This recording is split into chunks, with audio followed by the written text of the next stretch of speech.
અબડાસા તાલુકામાં વધુ 12 તલાટીઓની નિમણૂક કરવામાં આવી। આજરોજ અબડાસા તાલુકા પંચાયતની અંદર બેટી પહેલા જ જિલ્લા પંચાયત દ્વારા 12 તલાટીઓની નિમણૂક કરવામાં આવી છે। અમારા ધારાસભ્યશ્રીએ સતત અબડાસાની ચિંતા કરી એમના દ્વારા દરેક વિસ્તારની અંદર તલાટી મળે એવી રજૂઆતો કરી અને આજે વધારાના 12 તલાટીઓની નિમણૂક થઈ છે અને જ્યાં પણ હજી પણ બાકી હશે એ પણ આપવામાં આવશે। એટલે કોઈ પણ તલાટી સેજા વગરનું ગામ નહીં રહે એવી તકેદારી ધારાસભ્યશ્રી દ્વારા અને આપણી જિલ્લા પંચાયત દ્વારા રાખવામાં આવે છે। સાહેબશ્રી દ્વારા જે પણ રજૂઆત કરવામાં આવે તમે અત્યારે જોઈ રહ્યા છો કે આપણા વિસ્તારની અંદર ઘણા બધા વિકાસના કાર્યો ચાલુમાં છે અને આજની તારીખની અંદર જે પણ કોઈ પણ ગામડાની અંદર તાલુકા પંચાયતના 2 લાખના કે 5 લાખના જે પણ વિકાસના કામ હતા એવા તાલુકા પંચાયતની અંદર અત્યારે 6 કરોડ રૂપિયાના વર્ક ઓર્ડર આપવામાં આવ્યા છે। એ કામ પ્રગતિમાં છે। જે પણ સરપંચોએ 6 મહિનાથી વર્ક ઓર્ડર નથી લઈ ગયા એમને પણ કહેવામાં આવ્યું છે કે આપ તાત્કાલિક કામ પૂર્ણ કરો અને ક્યાં પણ કોઈ પણ તમને તકલીફ હોય તો અમને જણાવશો।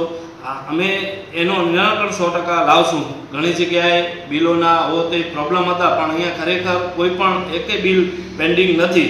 કોઈ પણ સરપંચને અહીંયાથી વિકાસના કામો જે પણ થયા છે એનો પેમેન્ટ આપવામાં આવે છે અને સરકારશ્રી દ્વારા આપણે ગામડાને કેમ બેઠું ધક્કો કરવા માટેનું આ યોજના છે કે આપણા 15મા નાણાં પંચના કેન્દ્ર સરકારની ગ્રાન્ટ સીધા ગ્રામ પંચાયતના ખાતાની અંદર આવે છે અને એના પણ કામો જે પેન્ડિંગ હતા એ પણ બધા તાત્કાલિક ધોરણે આપવામાં આવ્યા છે। આપણા તાલુકાની અંદર કોઈ પણ ગામ વિકાસ વગર વંચિત ન રહે એના માટે 100% અમારા તાલુકા પંચાયત અને અમારા ધારાસભ્યશ્રીના પ્રયત્નો રહ્યા છે।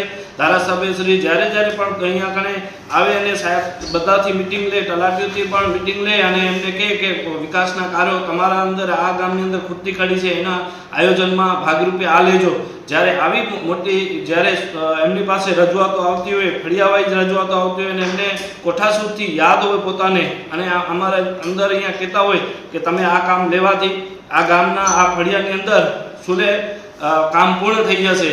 આપણા ગટરના પાણીના 100% અબડાસાની અંદર પાણીના કામો બહુ ક્યાં પણ તકલીફ નથી। જ્યાં પણ તકલીફ છે આજે સાંજે એમને મિટિંગ બોલાવી છે અને કોઈ પણ સરપંચ અને ગામના આગેવાનોને રજૂઆત કરવાની હોય તો આપણે 7 વાગે મિટિંગ રાખી છે। ત્યાં કને ધારાસભ્યશ્રીના પ્રયત્નોથી કોઈ પણ કામ બાકી નહીં રહે એવા એમના સંકલ્પ છે। ત્યારે અબડાસા નંબર 1 બની રહ્યો છે। ત્યારે આપ સૌને કહેવામાં આવે છે આપ સર્વે આ ભગીરથ કાર્યની અંદર સહભાગી બનો।